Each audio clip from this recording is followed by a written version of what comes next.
I love coffee, I love tea, I love the Java Jive and it loves me.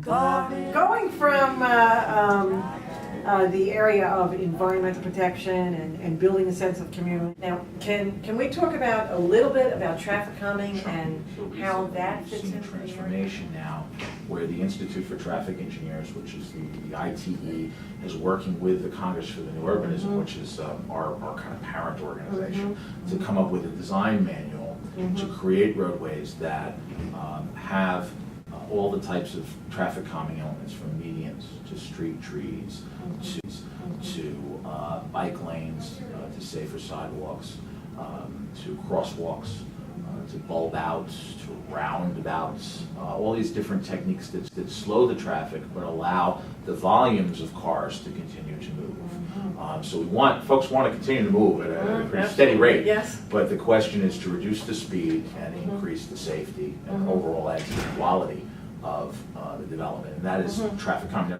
But getting the state to transform it, and we're still working on the state. And there's still a lot of work to be done with them. They've been moving, but they're, and I think we have to move a little more. Yes. And I want to jump in here and say how we're working with the DOT. They do have a mandate to move cars through Brookhaven from Manhattan to Orient Point. They have a mandate to move cars.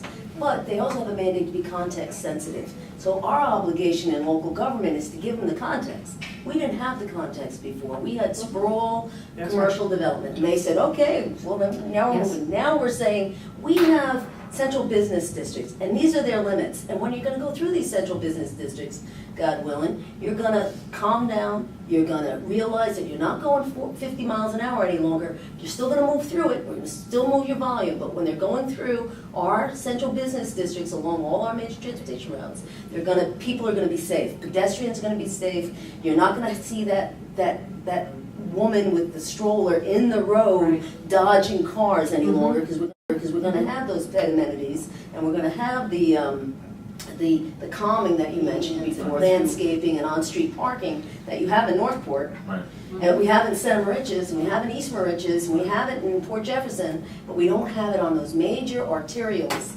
I think, and Diane has been working hard on this, they're looking for the town to come up with land use that proves we're going to do things differently than what we had done before.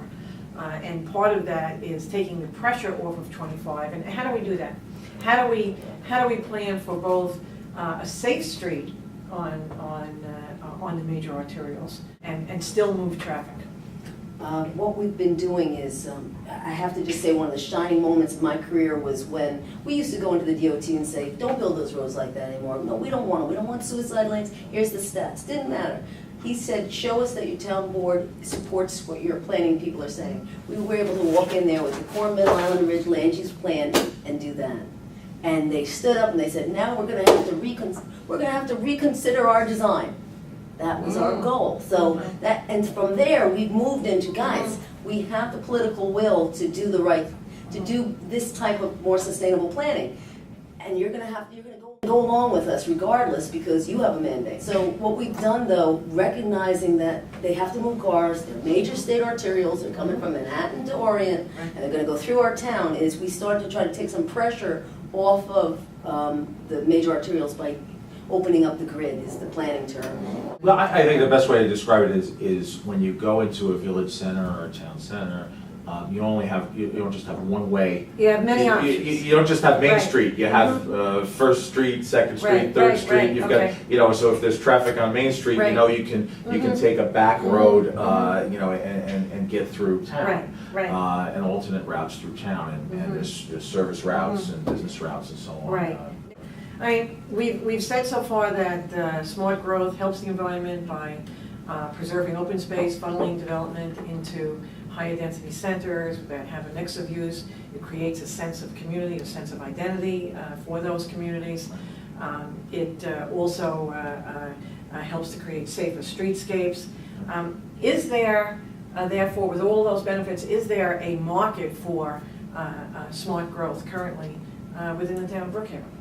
I'll take the first stab at it, and we'll just take a step back and say nationally, the statistics are that there's a 25 million oversupply of large lot single-family homes and a 20 million undersupply Really? of attached That's housing. nationally? Nationally. Okay. Now, I haven't extrapolated those numbers to town of Right. Brookhaven. The point is that there's a national market for this, and it's due to folks just wanting choice, wanting to live in walkable areas. And when we Right. find that tied together, we've done 2 polls. One we did, the other Roush Foundation did, that proved that anywhere between 38% to 50% of Long Islanders want to live in a walkable community. 38%, that number was from Suffolk County. Is that particular 50% in demographics? Nassau County. Yeah, it's interesting. 52% of young people Really? across the board want it, prefer it. That's in Nassau and Suffolk. And your seniors want it as well. Your folks in the family years, that time frame, Prefer where the they single prefer family. maybe the single family large lot. Research for our comp plan revealed the data that you just gave us about the market for those single-family houses is not there anymore. They're too expensive. We need to get down to something that the college kids can come out of college and buy and start with, and decide to Move up. to move up or move Uh-huh. into something bigger but still in there. Right, I mean, right. I boil it down to what I find to be the best selling point for this is, look, I'm an American, I want choices. We have the right to different housing choices and housing options. Don't just tell me that I can only have a 2,500 square foot home at $500,000 or more. That's inappropriate, that's just not in our Right, spirit. right. You know, we deserve better. So what we're talking about, and that's a good point, what we're talking about is not building only mixed-use communities or centers. What we're talking about is building diversity, Yep. building in those choices. So people who want to live in downtowns, maybe Right an to do apartment that. above the store, they want to live in a higher density housing complex that is close to a downtown, they'll have that option. Yep. Those people who want to live in single-family homes, obviously, they'll have that option. That's right. So it's not just one type of But I development. think you touched on a key point. The civic community has felt that development hasn't been a benefit. Right. And we've had to educate the developers, which has been another barrier until recently, to put forward a different product. Put forward something that has public benefits, that has maybe a different form of design and architecture, has a mix of uses, public space, some affordability. We've challenged their kind of rule book a bit. Yes. And they've taken a bit of a risk to put some of these projects forward to their Absolutely. credit. All right, Diane, do you think good planners will ever put organizations like Vision Long Island out of business? Oh, smart growth advocates? I think that good planners have a mandate to try, but no, I think that smart growth really embodies good planning, and that smart growth advocates are really social and environmental stewards. You really are making us think and look harder at the way that we live, the way that we build, and the way that we'll build into the future. And so unless we learn how to preserve our landscape and encourage better economic growth, that we'll always need someone to keep pushing us in the citizenship to try harder, dig deeper, do better. You know, as we preserve this built environment and this land that we live in.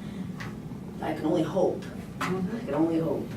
All right, I want to thank both Eric Alexander from Vision Long Island and Diane Masarakis from our town planning department for joining me here today. It was certainly a very enlightening conversation, and I hope you enjoyed it also. Thank you. Thank you. They paid paradise, put up a parking lot with a pink hotel, a boutique, and a swinging hall.